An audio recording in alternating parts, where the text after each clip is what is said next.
This is a series of videos that I'm going to do that should be very helpful for students who have been taking the SAT, are going to take the SAT, may one day take the SAT.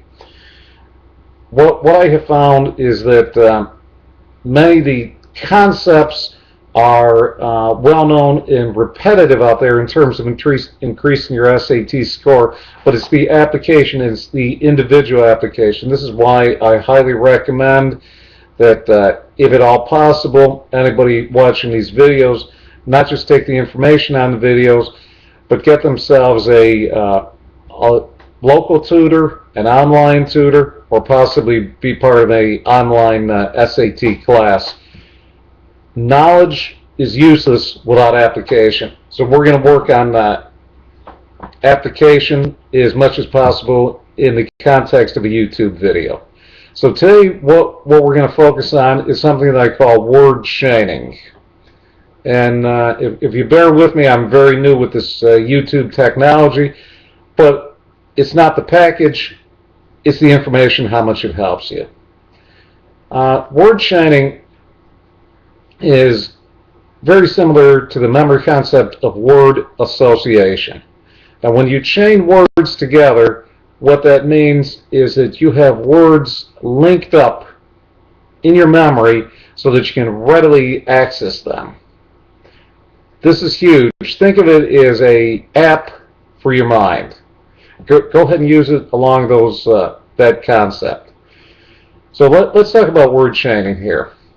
Now, in word chaining, I go back to Latin and Greek roots.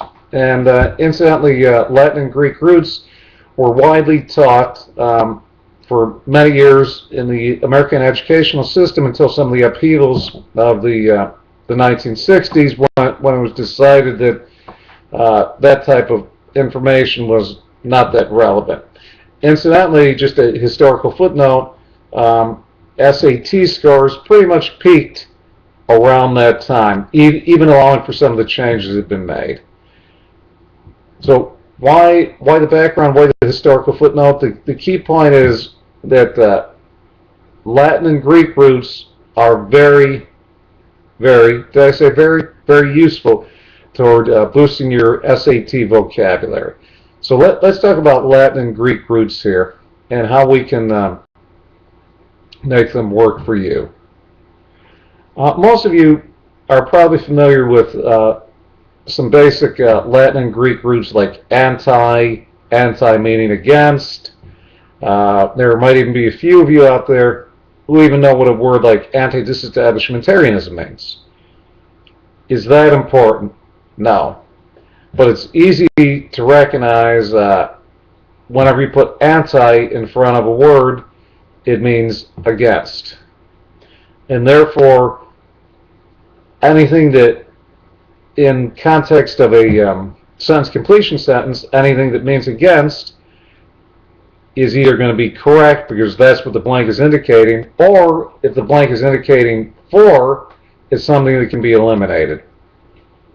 The most powerful usage of any of these SAT methods comes with using them in the process of elimination. There are certain times in which you're going to directly go for an answer, but most of it is process of elimination.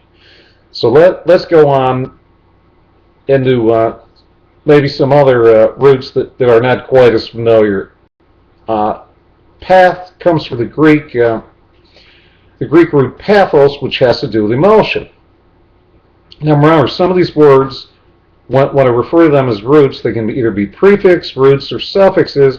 It all has to do with where they come in context of the word. Prefix before, root in the middle, and suffix at the end. However, I'm going to interchangeably refer to them as roots. So path, we have the word sympathy, and there sometimes is a diction error confusing sympathy with empathy. Sympathy is basically a synonym for pity, whereas empathy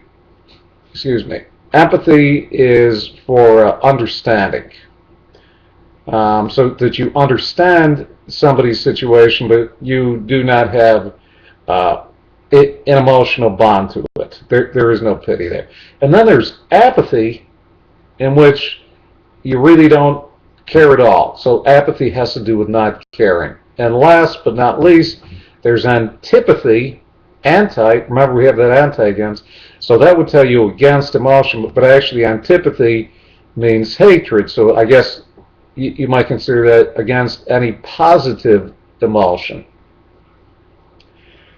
So therefore, whenever you see a path in one of those words, this should trigger an association in your mind. It could be also it could be pathological.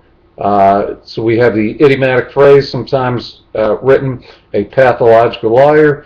That is somebody who is very much against telling the truth. They're emotionally hardwired to be that way.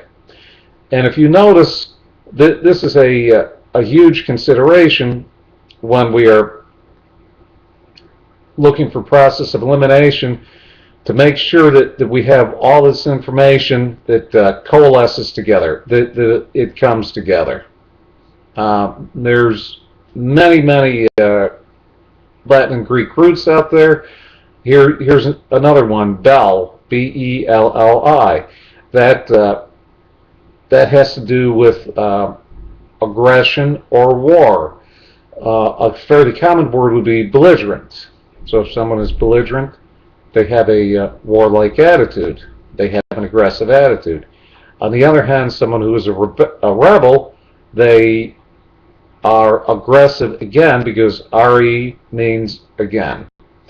So if you really look at that, from the more common words like rebel and belligerent, you're able to transpose that, bring that over into less common words like antebellum.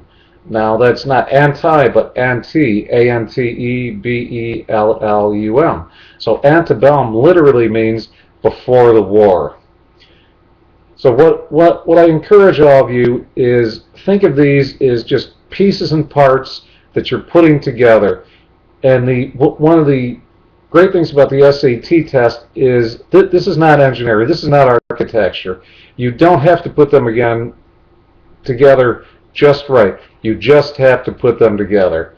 And if you will commit, so let's talk about application here. If you will commit to learning 5 new Greek or Latin roots and doing word chaining with them, and you will do this over a period of months, you are going to exponentially multiply not your vocabulary, but your access to words. Try it and let me know.